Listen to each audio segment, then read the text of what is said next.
Welcome to the Human Capital Innovations Podcast. We're your source for personal, professional, and organizational growth and development, where we share original research, explore industry trends, and interview executives and thought leaders from across the globe. We hope you join us often for practitioner-oriented content around all things related to leadership, HR, talent management, organizational development, and change management.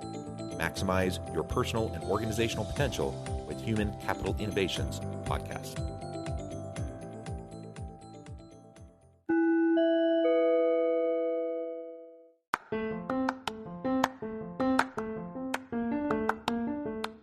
If you enjoy the Human Capital Innovations Podcast, enjoy ad-free listening by going to the Patreon page, and please consider contributing even at the producer or sponsorship level.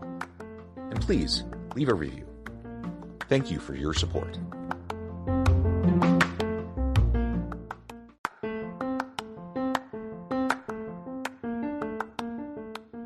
Welcome to the Human Capital Innovations Podcast. In this HCI Podcast episode, I talk with Brian McComak about his upcoming book, Humanity in the Workplace, a blueprint for building an inclusive and equitable company culture.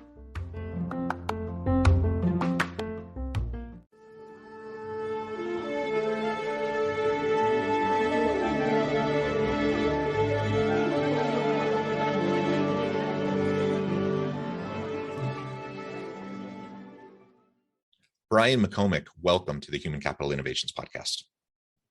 Thank you so much, John. I'm delighted to be here.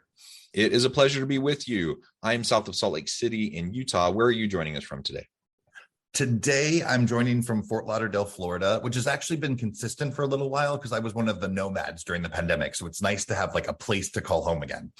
Yeah, that's wonderful. Having a home is wonderful, though I also am jealous of the nomad life. I kind of had this desire to buy a Sprinter van and just roam the country and stay wherever I happen to be. But anyways, that's another topic for another day. Wonderful to be with you.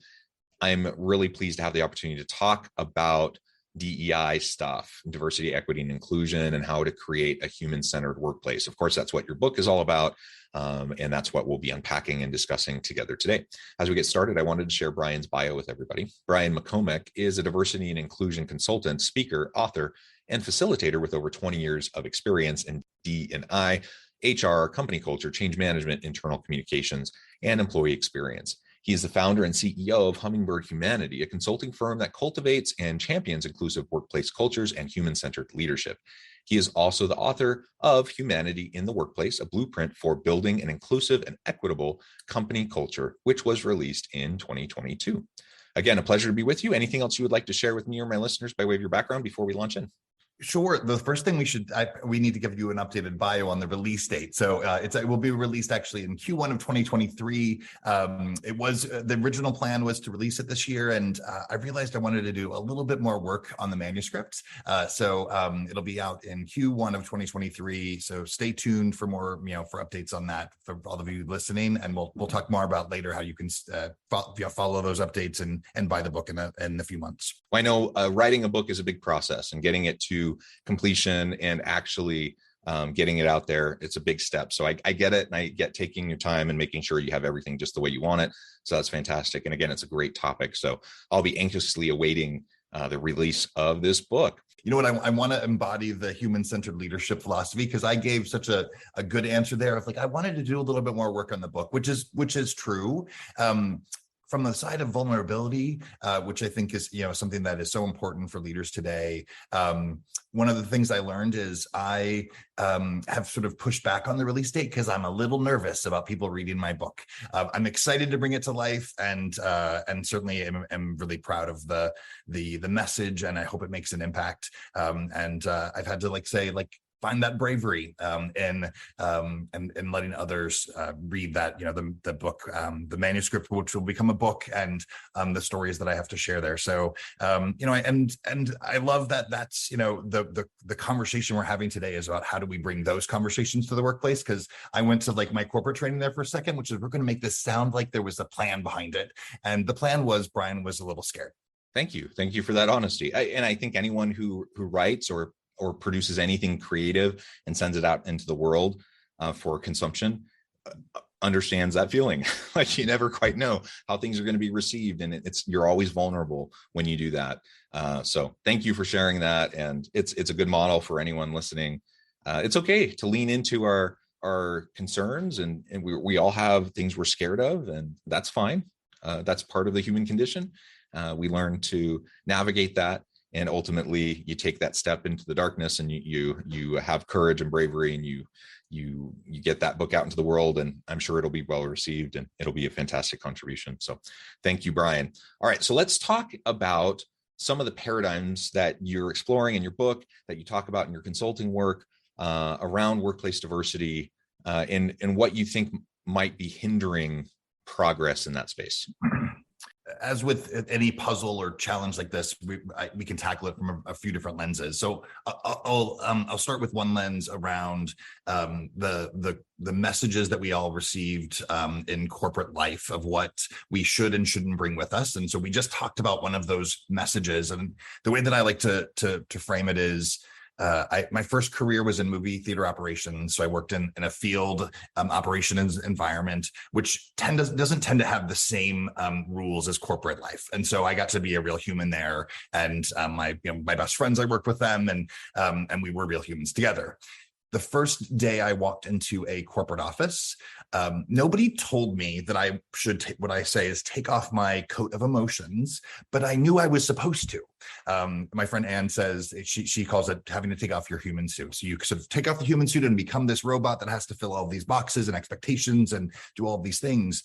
And that isn't helpful. Like the reality is we are humans, and we do bring our emotions with us and our lived experiences with us. And what we also know is that lived experiences are and there's systemic oppression that impacts people based on their lived experience. And we need to understand those experiences. So if we pretend all that humanity is outside of the four walls, then we've missed the point of how we can make our organizations thrive. Because what I do believe is, as well, is if you ask any leader, what's the most critical component of your organization or part of your organization, it's the people that work there. So how do you help them really have an environment where they can do their best work and be their best selves? So so there's that one perspective, and there's certainly lots of lenses around the impacts on the people there, and in the cultures that we've had in organizations in the past. And so I offer some ways to sort of rethink the cultural aspects of organizations and focus on the heart and soul. So that's sort of one bucket. Another one that I'll highlight, and then we can see if there's others you'd like to explore, is I think I'll continue with the heart and soul message there. So I talked about it from an individual perspective and how it's affecting us individually. Well, organizations, what I believe, we need to find ways to engage our heart and soul from an organizational design perspective, and a focus on how what are the strategic imperatives and the initiatives and the energy behind that. And I think what's happened over the last 20 years, 25 years is HR as a function has really become a human capital function, and is focused on driving business impact, which is great. I'm all for that. I was an HR person for many years, and I love the evolution of HR as driving business impact. What I think we lost in that equation is some of the humanity and the heart and soul that HR professionals were caretaking around, and not to say that doesn't still happen in some workplaces around the globe. And I want to give credit to all of the HR people who do the important and challenging work they do every day. But I think that we have an opportunity to reimagine the role of HR, and potentially a new role or function that focuses on the heart and soul or purpose, which would include DEI and well-being and philanthropy and volunteerism, or social impact, which is how we call that. So I think there's some organizational things, and then there's some cultural things and that's what the book's all about.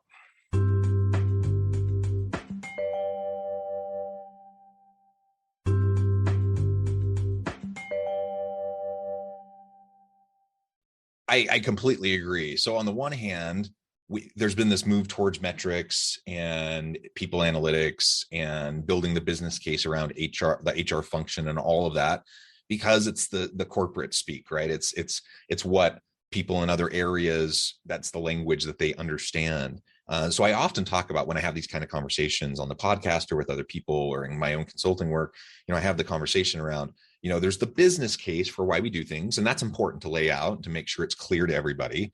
But there's also the human case, and we should also be very clear about the human case. And they usually go together, right? You usually, if you focus on the well-being of your people, and in this case, we're talking about DEI stuff, but any sort of well-being of your people, that's going to drive better bottom line outcomes for the organization. So the two go hand in hand. And I think in a lot of people's minds, a lot of executives who may not come from the HR kind of background or the people management background, they often see it as a dichotomy. Like, you either focus on the bottom line, or you work and focus on your people. And I think the research bears out that that's just not true. When you focus on your people and the human case behind it, it'll also feed into the business case, and you'll help everyone succeed and win.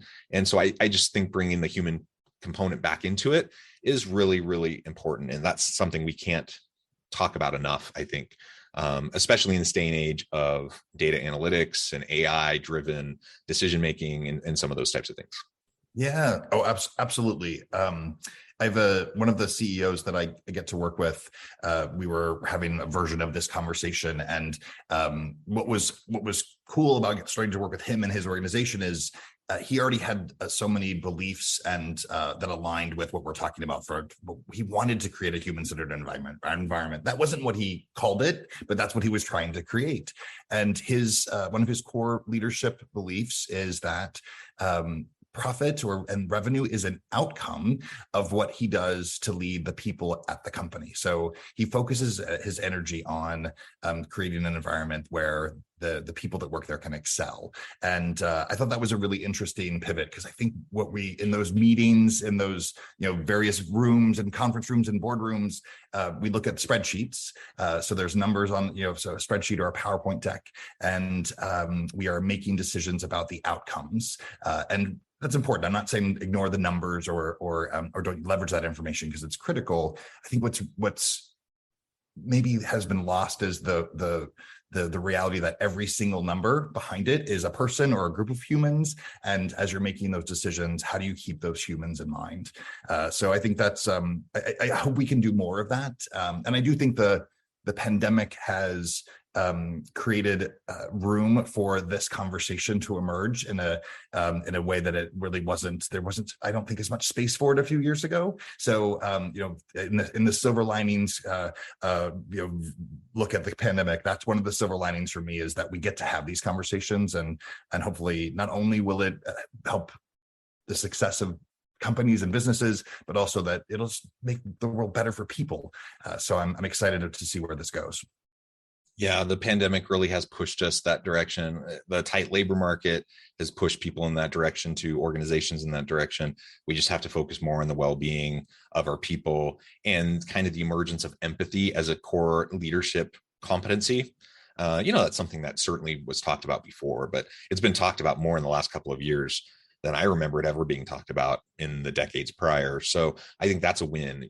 We have to recognize that people are real people. They're human beings. They have stuff that happens outside of work.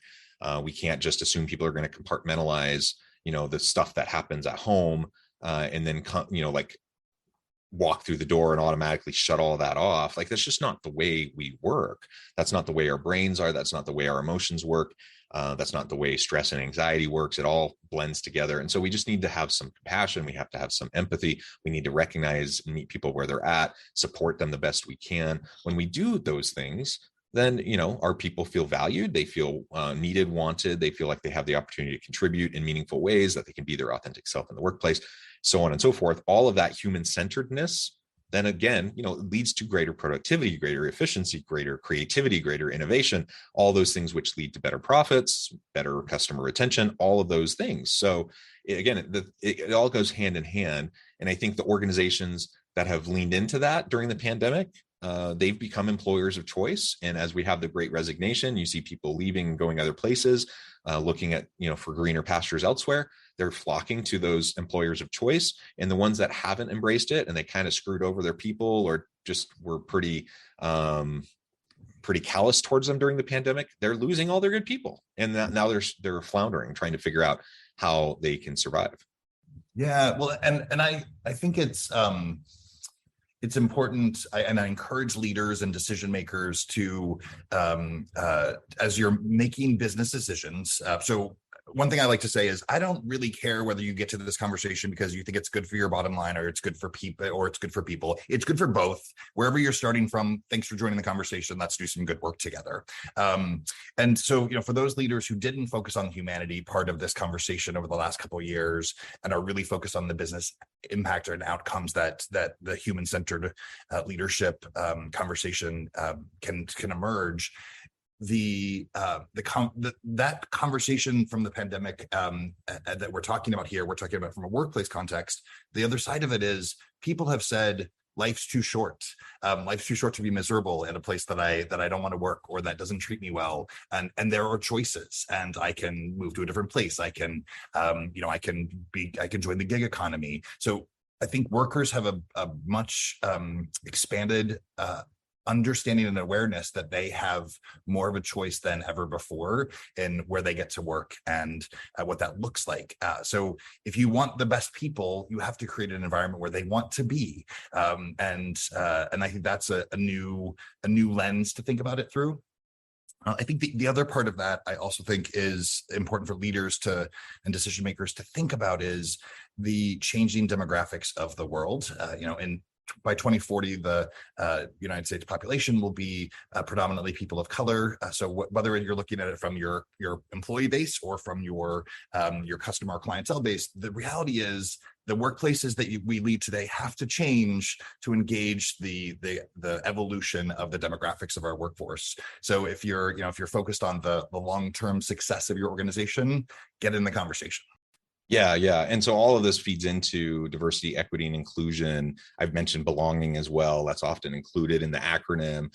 So as we think about DEI or DEIB, what are some, and you've already talked about some of the old paradigms that are perhaps harmful or hindering our development. What are some of those mindset shifts that need to happen as we move more towards that people first way, especially for people who are just kind of locked in and embedded in this old way of thinking? How do we disrupt that so they can start to embrace this new approach?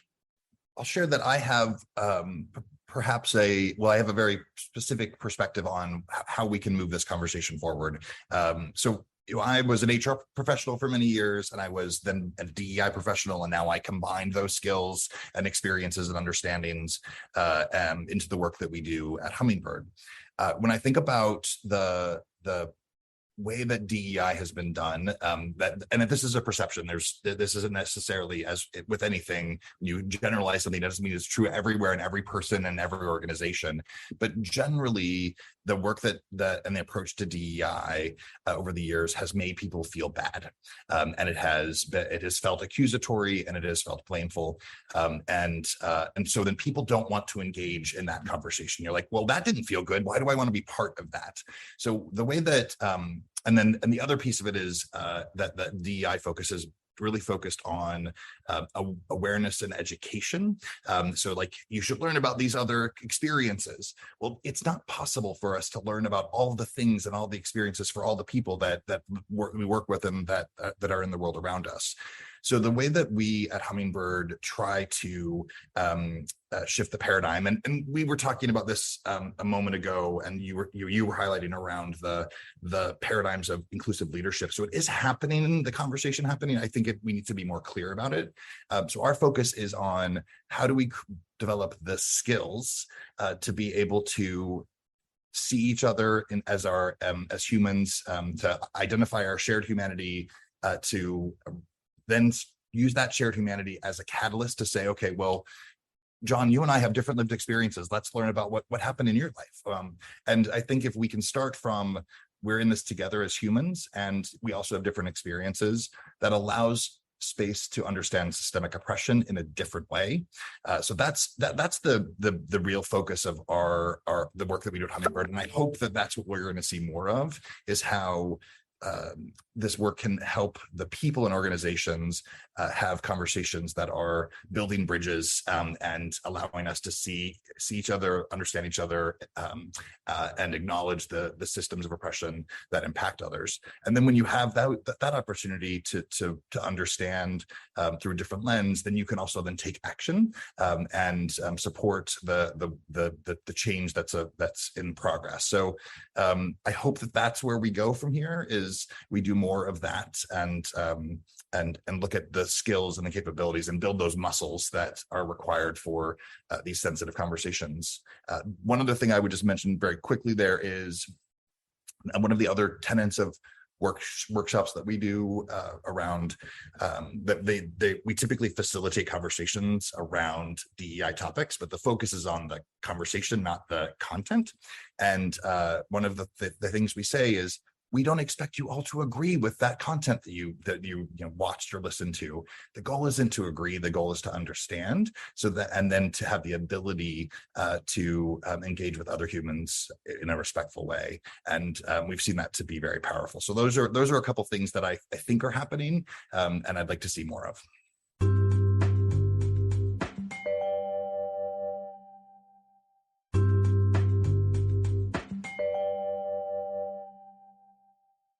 Yeah, and I like getting away from the guilt and shaming portion, and maybe that's coming from a place of privilege. We're both white dudes. I'm a straight cisgender white dude, so I get it.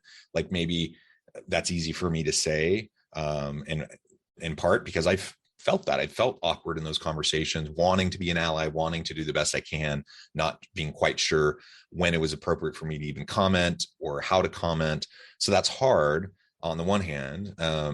If you create a safe place where people can have those conversations without feeling like publicly shamed for, being racist or a bigot because they say something wrong, then that can help facilitate more conversations, which can help people, move along the path, right? So that they can get better at this. They can build those muscles. They can learn the skills of having these inclusive types of conversations and interacting in meaningful ways. And there are definitely people who are racist, who are bigots. There are definitely people, not just microaggressions, not just implicit bias, but people who are, really have issues that harm other people.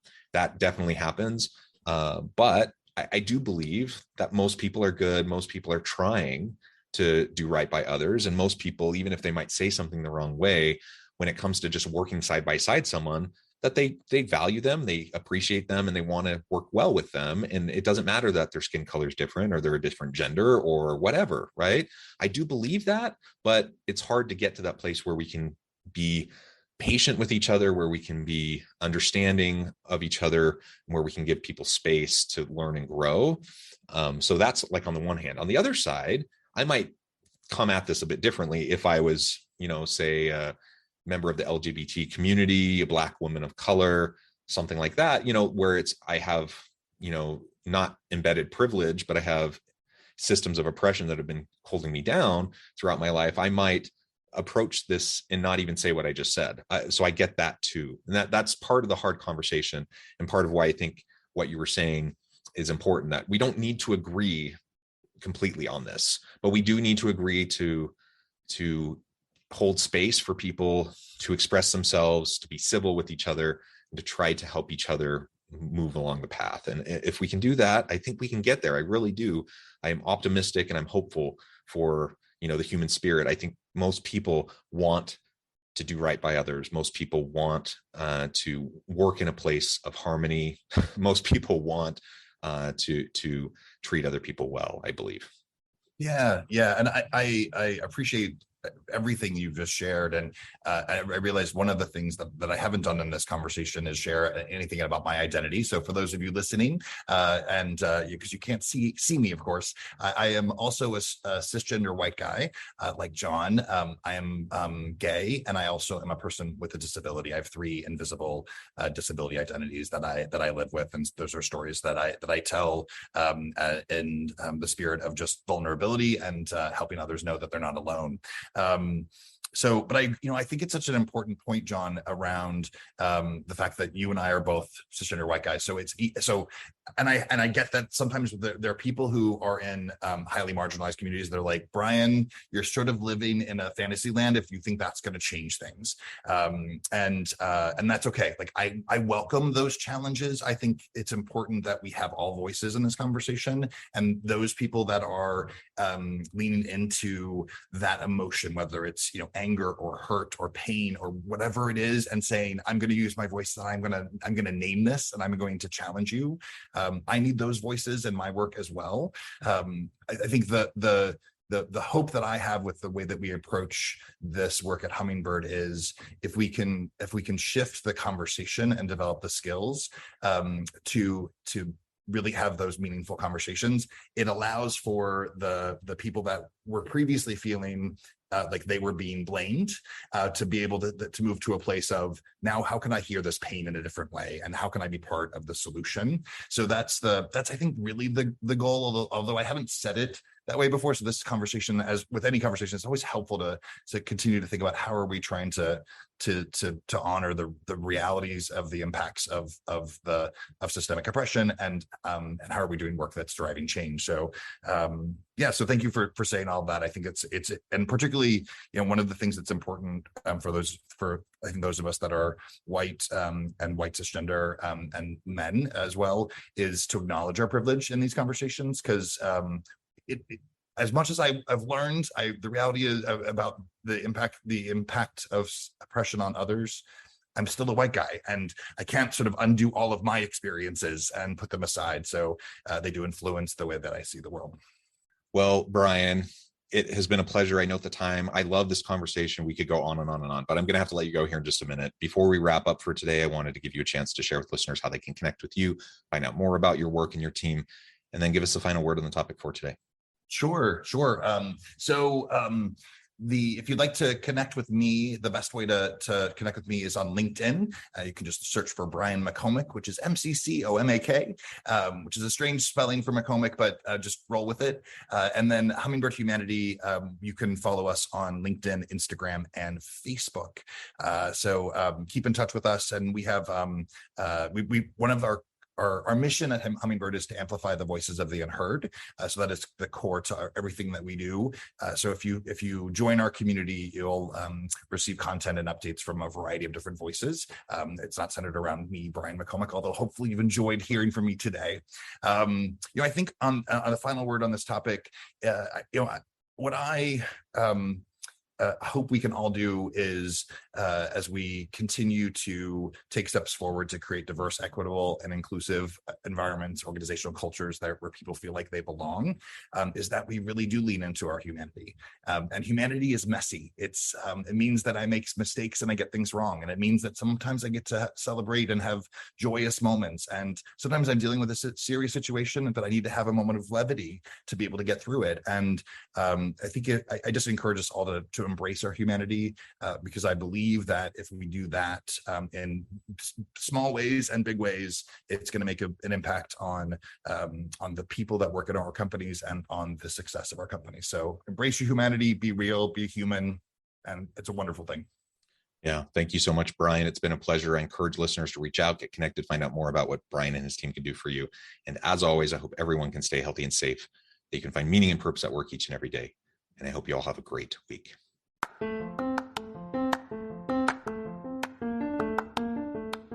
Do you enjoy the Human Capital Innovations podcast? Enjoy ad-free listening by going to the Patreon page, and please consider contributing even at the producer or sponsorship level. And please leave a review. Thank you for your support.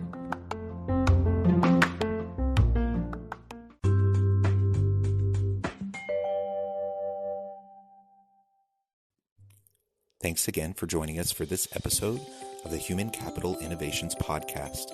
I hope you stay healthy and safe, and that you have a great week.